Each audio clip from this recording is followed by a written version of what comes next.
Hello friends, I am Dr. Pranav Khoche from Nutan Vidya Prasarak Mandals, Arts, Commerce and Science College, Lasalgaon. In today's lecture, we are going to discuss a short story, The Homecoming by Rabindranath Tagore, also known as Gurudev. As we will see, the story moves from a light-hearted and playful tone to a heart-wrenching climax. It tells a story of a 14 years old boy whose name is Phatik or Phatik as it is spelled in the story. This is Gurudev Rabindranath Tagore. Rabindranath Tagore, 1861 to 1941, is a renowned Bengali poet, musician, novelist, short story writer, and playwright.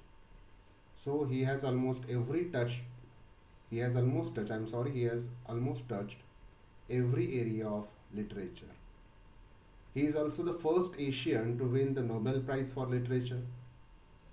His most famous collection of poetry is Gitanjali, Ghare Baire, Jogajog and Gora are some of his well-known novels. He is renowned, famous for being the writer of our national anthem, Jana Gana Mana. He is also known for his writing of the national anthem of Bangladesh. He wrote all his works in Bengali and later translated them into English. It is said, friends, that in England he met the Irish poet Nobel laureate W.B. Yeats, who suggested him that he should translate his verse into English so that they will reach the international audience, international readers. His writing expresses sympathy for the poor. Most of his writing is about social problems. The female characters in many of his works are complex and they are seen to suffer under oppression by patriarchy. So his work signifies a mammoth contribution to Indian English literature, as well as he invented a music, or we can say he composed a very wide range of music and songs, which is also known as Rabindra Sangeet. Now, let's discuss the story itself, The Homecoming. The protagonist or the main character in the story is Phatik Chakravarti, or as I said earlier, Phatik Chakravarti, who is a mischievous boy of 14 years old. As the story opens, we know that he is the ringleader of boys in his village. He leads them. He is a kind of despot over them. And he and his friend, they plan to roll away a log of wood cut for a boat mast to make its owner angry and surprised. So this is a new mischief they have thought about. But at the same time, his younger brother, whose name is Makhan, he walks up there, he saunters up there and sits on the log. Now, Phatik is a little bit confused because Makhan is his younger brother. But at the same time, he has to keep his command over the boys. So, Phatik orders, first of all, he threatens Makhan to move away. But he doesn't listen. Perhaps he doesn't understand the danger. But then Phatik orders to push the log together with Makhan. Makhan is rolled away with the log.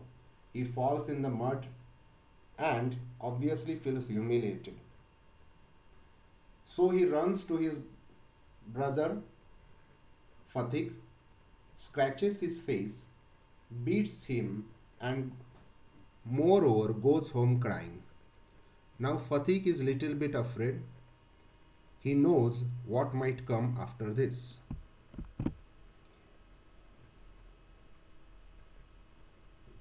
When Phatik is sitting, he is at the river bank alone. His friends have gone home. So after some time, a middle-aged man gets down a boat and asks Phatik about the address of the Chakravartis, that is his own address. But Phatik does not reply properly.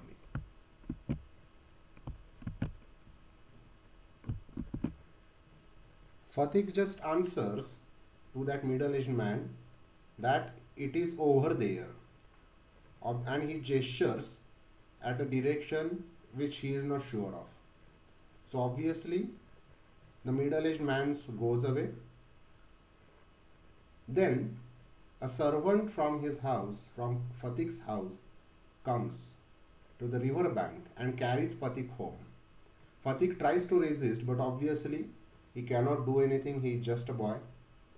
At home, his mother obviously scolds him, as Makhan has already complained to her. And he starts, because Makhan lies. Makhan tells that first Phatik started beating him, and therefore Phatik starts beating Makhan in front of the mother. But his mother takes Makhan's side in that fight and gets pushed aside by Phatik in that particular quarrel. She is obviously very angry with Phatik, but at that precise moment, the stranger from the boat who had asked for their address, he arrives finally, who turns out to be Phatik's uncle. So the stranger is Phatik's uncle, his mother's elder brother Bishambhar. His name is Bishambhar. So Phatik's uncle's name is Bishambhar. We come to know that Bishambhar had gone out for business to Bombay. Now today's Mumbai, but its old name was Bombay, after his sister's marriage. So Bishambhar had gone out to Bombay immediately after his sister's marriage, and his sister in the meantime had lost her husband while he was in Bombay. Obviously, when he comes to Calcutta, he hastens to come to meet his sister, and therefore now he has come to Phatik's house. He also comes to know from his sister that Phatik is always a trouble to her. He is always a perennial nuisance to her, as she tells him. He is lazy, Phatik is lazy, disobedient and wild. But contrary to Phatik, according to his mother, Makhan, his younger brother, is good. He is good at studies, he is very quiet, right? He is like gold. But Phatik is very naughty. Therefore, in order to take burden off his sister's hands, Bishambhar offers to take Phatik to Calcutta to educate him along with his own children. Now, it means that Bishambhar is a kind-hearted person. He loves his sister, and therefore he takes this responsibility. We must also see Phatik's mother and her reaction. Phatik's mother agrees immediately when her brother offers to take Phatik with him to Calcutta. Why she agrees immediately? Because it is a great relief. That offer to take Phatik away to Calcutta is a great relief for his mother. The writer also tells that she has a prejudice against Phatik. She always thinks that because they quarrel, because Phatik and Makhan always quarrel, she has a fear. She feels that Phatik might harm Makhan in some way. She feels that Phatik may drown Makhan in the river or break his head with a stone. So In this way, she has a prejudice against Phatik. But at the same time, though she is relieved, but she is also a little sad to see Phatik's readiness to go to Calcutta. Because any mother would feel this sadness, this little sorrow, if her son or if her child immediately agrees to depart from her. And therefore, she also becomes a little bit distressed or sad. But Phatik is very happy when his uncle asks if he is ready to go with him to Calcutta. His joy is limitless, his happiness is limitless because he feels that he is going away from his tyrant mother who always tries to discipline him, who always has a prejudice against him, who takes the side of Makhan instead of his own. Therefore, he is happy to go to Calcutta. He gets very excited as the time of his departure gets near. The narrator says that he is on pins on needles all the day. Right? Pins on needles means he is very excited. And his generosity knows no bound when that time comes, and he gives away his toys to Makhan, including his kite and his marbles. So he becomes very, otherwise they always fight, Makhan and Phatik always fight, always quarrel, but at this particular moment when he is going away, he gives away his toys to Makhan. Now, when his uncle and Phatik reach Calcutta, Phatik meets his aunt for the first time. She is not very happy with Phatik's unnecessary addition to her family. She thinks of Phatik as an unnecessary addition to her family because she already has three boys, her own three sons, and moreover, to bring a 14 years old village lad, village boy in the city among her own three sons is very upsetting for her. And therefore, she is unhappy with her husband's decision, rather indiscretion, that is careless decision or careless act. So friends, here we get a hint of the conflict, another conflict in the story. And it also hints at Phatik's progress, or rather his problems in the story. At this point in the story, Gurudev Rabindranath Tagore has described a situation of a 14 years old boy. Now a boy of 14 years is also called an adolescent boy, right? He is at his adolescence. This age of 14 for boys is of adolescence. And such boys, especially boys, they cannot behave like a child, nor such a boy can speak like an adult. And therefore, any talk from such boy of 14. See friends, you have also, those of you, especially boys, you have gone through this. Girls have also gone through adolescence with their own problems. But Tagore speaks specifically about boys because protagonist is boy, that is Phatik. So he cannot behave or he cannot speak like a child. At the same time, he cannot speak like an adult, and therefore any talk from him is strongly disliked by adults. This age, 14 years old in boys, is unattractive. Such boys' voice gets hoarse, that is thick, rough, and his face becomes angular. These are the physical changes in that particular age. And thus, such a boy becomes uncomfortable about his own appearance, and he becomes very conscious of his behavior. He gets self-conscious all the time. At the same time, in such an age, a boy demands recognition and love. His heart always craves for some recognition and love, and therefore Gurudev here, Gurudev Tagore uses a simile of a stray dog. He says that such a boy of 14 becomes very much like a stray dog that has lost his master. For a boy of 14, therefore, his own home is the dearest place, it is the heaven for him. And when such a boy, he further says that when such a boy gets scolded from adults, and when such a boy is at a strange place or at the stranger's house, it is almost like a torture for him. And as we are going to see, this is going to be true with Phatik, the protagonist also.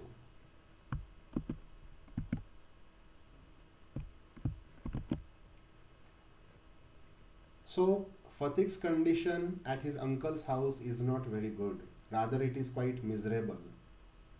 He is an unwelcome guest in his aunt's house. The atmosphere of neglect in that house oppresses Phatik because uncle obviously must be going out for a job. That is not narrated in the story. But his aunt obviously despises him, dislikes him. He is an unwelcome guest in her house. And such a neglect when he is 14 years old that oppresses Phatik. And he longs to go out in open places like his village, right? But here in Calcutta, friends, if you do not know, hear that, listen that, Calcutta, like Mumbai, is a very crowded city. Even at the old times when this story was written, it was a crowded and cramped city. So he finds, instead of the open places like his village, he finds himself surrounded by houses and walls of Calcutta. Now, when you see this picture, you can imagine the streets and houses of Calcutta. The buildings are so very near to each other. The roads are not very big. And obviously now every city is like this. Almost every city has become like this. But even the old Calcutta was also quite cramped. The buildings were very near to each other. And obviously, for a boy like Phatik, who has grown up till the age of 14 in an open air of village, this is obviously very suffocating. This must be very suffocating to him. And at the same time, Phatik very much misses his village and open river banks where he used to play and was the leader of the village boys. So at the same time, he is living in a cramped city, very crowded city, and he at the same time longs, he yearns, he wishes very intensely for his village and open river banks. This picture is just a representative picture, but you can imagine that as these boys are playing, they play in the river, right? They are enjoying themselves fully. Phatik must be like one of these boys, and therefore this picture I have given here, right? And he was the leader of the boys. So if you see this boy, right, we must be reminded, we must recall Phatik here, right? Friends, his condition is really miserable at his aunt's house. But at his school also, he is the most backward boy, and he remains silent when the teacher asked him questions, because he has come there from the village where he used to play a lot, study very little.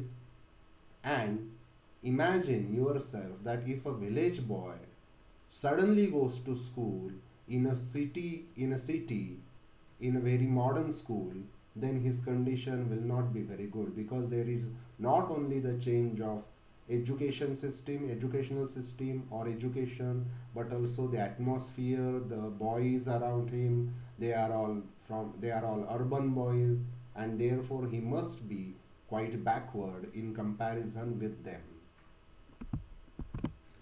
And when he cannot answer the questions asked by teachers, he remains silent. The angry teacher used to beat him with a cane. He used to beat him with a stick or a cane, as you can see in this representative picture. Right? This teacher is caning, beating the student with a stick or with a cane, and and Phatik suffers the teacher's beating patiently. He does not resist because he is already ashamed that he does not know. He must be. The narrator does not tell, but it is very obvious that he must be ashamed that he does not know, or he does not compete. He cannot compete with other boys in his school, with other boys in his school.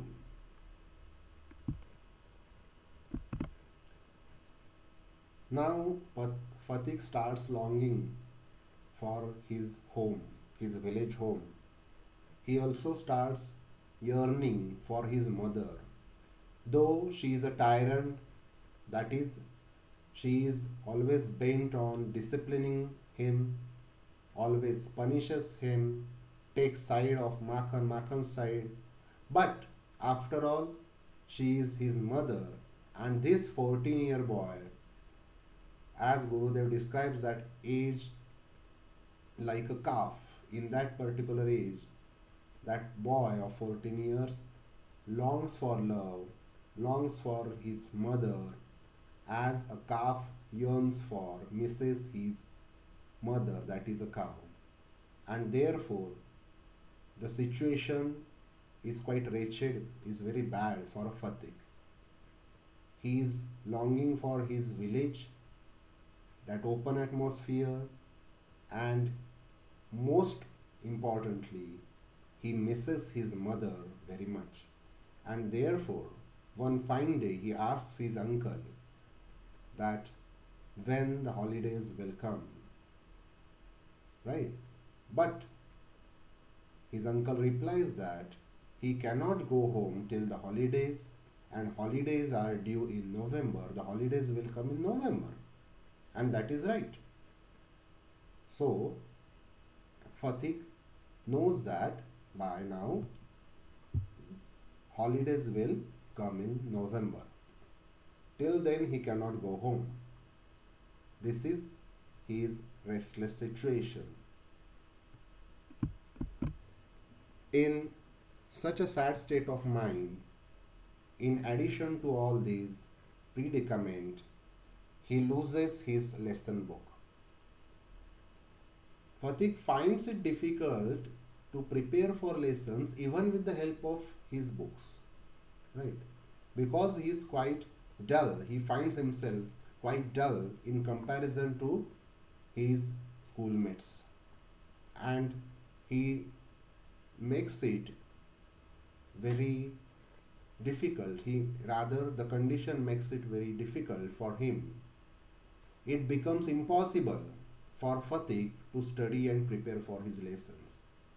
And the teacher also beats him every day with a cane because he has lost his lesson book and he cannot answer, and he finds it impossible to study.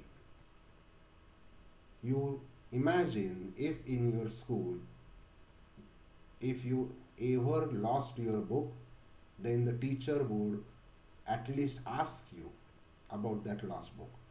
But here his teacher beats him every day. His own cousins, to top this situation, his own cousins are ashamed of him. They are ashamed of him to own him. They disown him. They do not treat him like their own cousin. Rather, they show that they do not know him at all.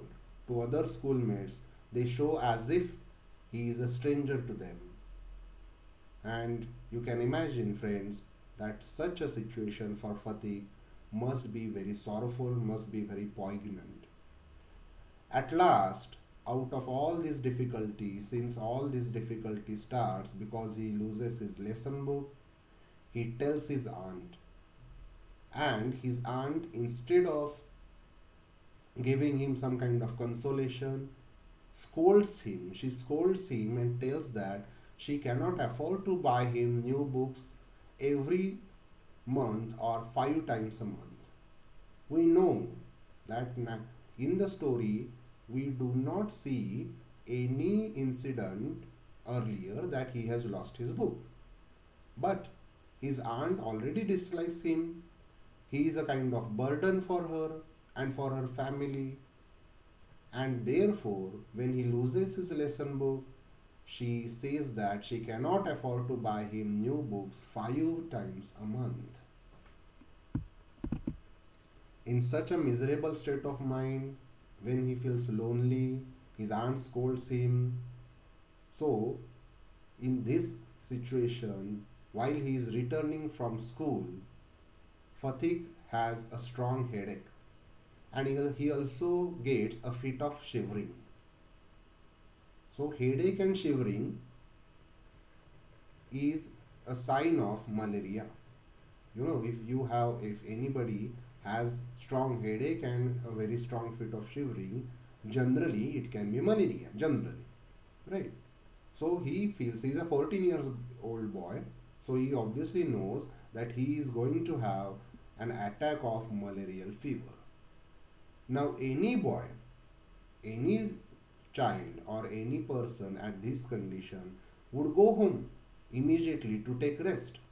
But Phatik's great fear is that he would be a nuisance to his aunt, he would be trouble to his aunt because she has already scolded him because of lost book.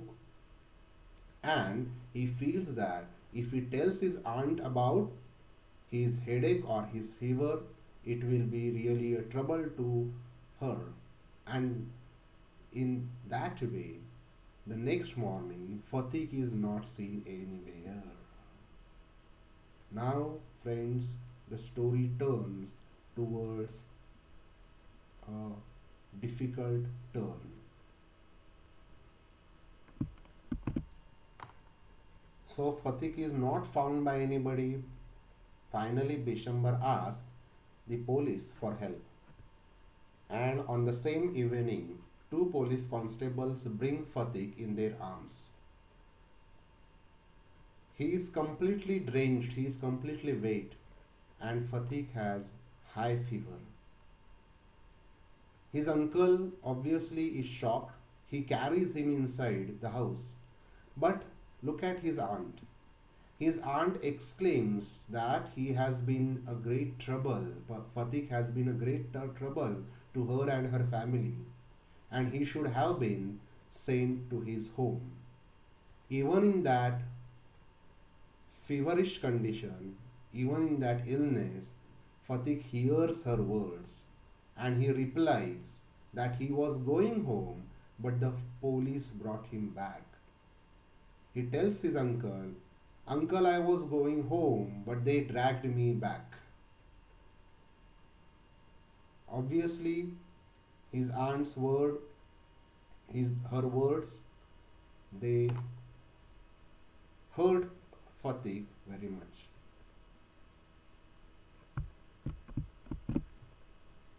Friends, the story has taken quite a sad turn now. Phatik is very ill. He has high fever. In order to escape from his aunt, rather to not to give his aunt any trouble, he tries to go home. But it has been raining and he gets wet. And obviously, he already have a malarial fever. In that condition, he tries to go home, and police, as there is a complaint by his uncle, they bring him home, they bring him to his uncle's house. He is longing to go to his own home, but he just don't forget that he is just a boy of 14 years. And therefore, it is difficult to go home on his own. And now He is sick, he has high fever.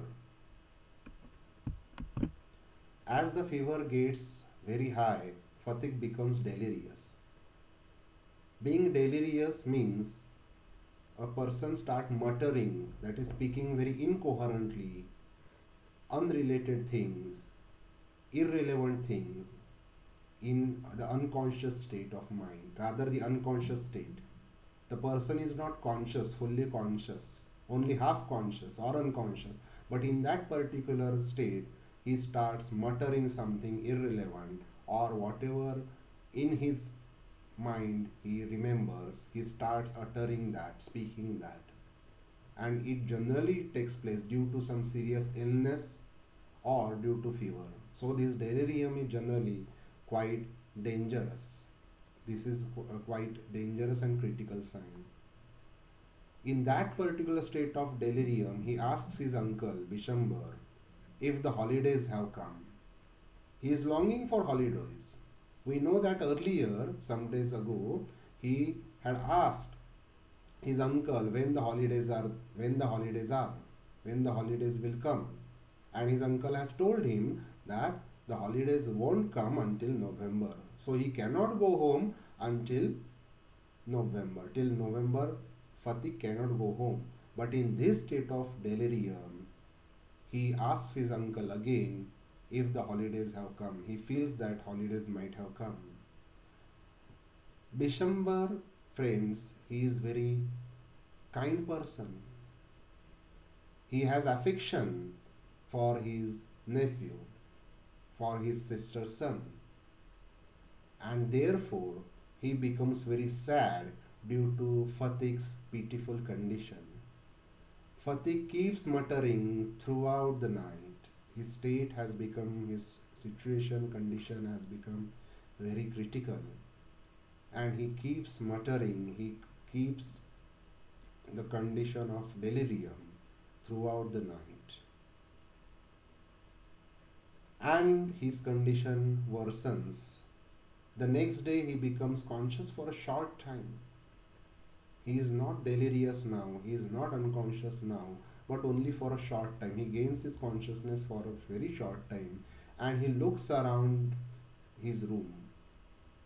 Right? He looks around his room and uncle recognizes, Bishambhar recognizes that he is looking for his mother. Therefore, Bishambhar tells him that he has called for his mother, he has sent for his mother, right? So that she can come and meet her son, Phatik. When the doctor comes, according to the doctor, Phatik's condition is very critical, is very serious. Again, he becomes delirious. He starts crying out like a sailor on the river steamer he used to hear. Steamer is a boat, right? Steamer is a boat. And sailor, he is one who operates that particular boat. So, he must have seen that because he used to play at that river bank in his village. And he must have seen the sailor, he must have heard the sailor, listened the sailor shouting, right? Now, friends, if you do not know, the rivers in Calcutta, especially river Ganga and its tributaries, they are quite wide, they are quite big rivers, right?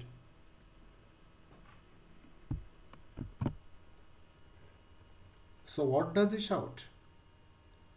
He starts crying out, by the mark, 3 fathoms, by the mark, 4 fathoms, by the mark. Because he had heard the sailor on the river steamer calling out the mark on the plumb line, that is the measurement to measure the depth of the river bed. And the narrator in the story says that now he was himself plumbing an unfathomable sea. Phatik himself was plumbing, measuring some kind of unfathomable depth. That day later, his mother comes. She rushes into the room, crying loudly and calls Phatik, my darling, my darling. Friends, Phatik, the scene obviously indicates that Phatik is very critical, and now she cries for her son. But as we can know, as we can imagine, her coming is quite late. Her coming to meet her son has become quite late. Phatik stops his restless movements, his delirious state, for a moment. Only for a moment he stops his restless movements when he hears his mother's voice crying for him. Then he slowly turns his head without seeing anybody. See, this sentence is from the lesson itself. He slowly turned his head without seeing anybody. His condition is so critical that though he looks for someone, but in that fever, in his high fever, he cannot see anybody. He only says, obviously he recognizes his mother's voice in that condition also, and he says that mother, the holidays have come. Why does he say so? Because he has associated holidays with going home, and therefore associated holidays with meeting his mother. And now when he listens to his mother's voice crying for him in that serious state also, he says that, he feels that rather, the holidays have come. But it is the hint of a tragic end. He cannot see, remember friends, he turns his head, but he cannot see anybody. So this is the end of this tale, this story. It ends with implicit suggestion of a tragic end. It suggests that Phatik might not have survived from this fever.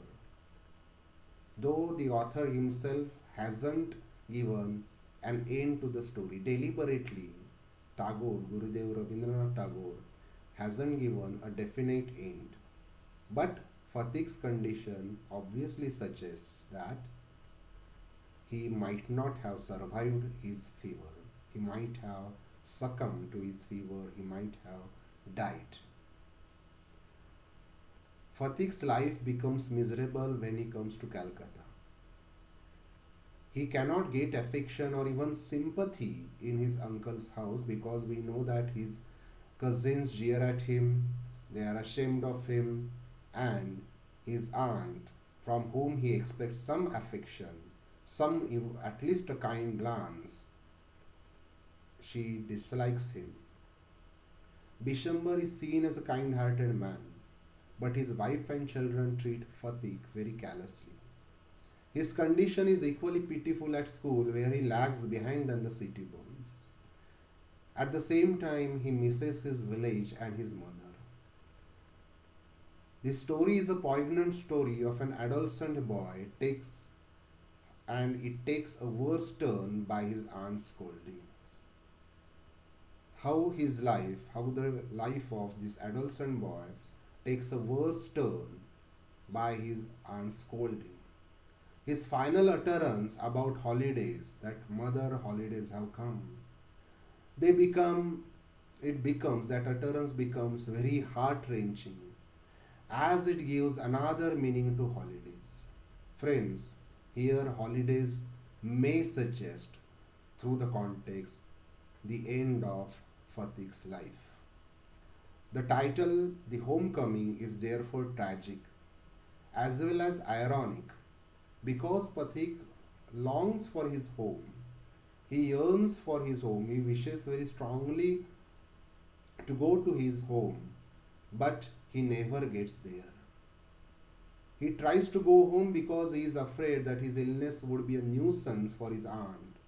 But his helpless effort to reach home turns tragic.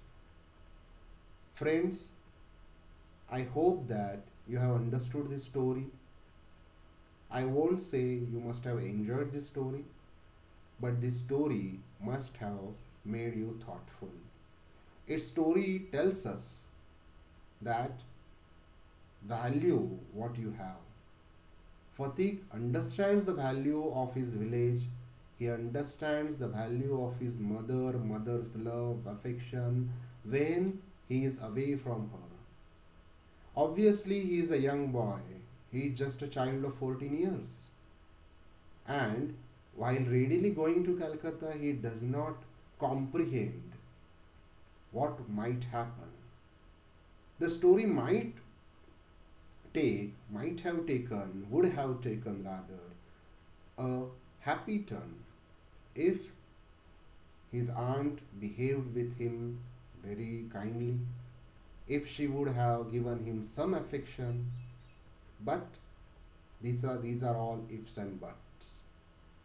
Therefore, this story takes a sad end. It takes a sad turn. This is very really heart-wrenching story of Rabindranath Tagore, and it appeals to us very much. This story appeals to us. We feel that it is very near to our heart because in sometime we also were 14 years old. Thank you, friends. Listen and watch this story carefully.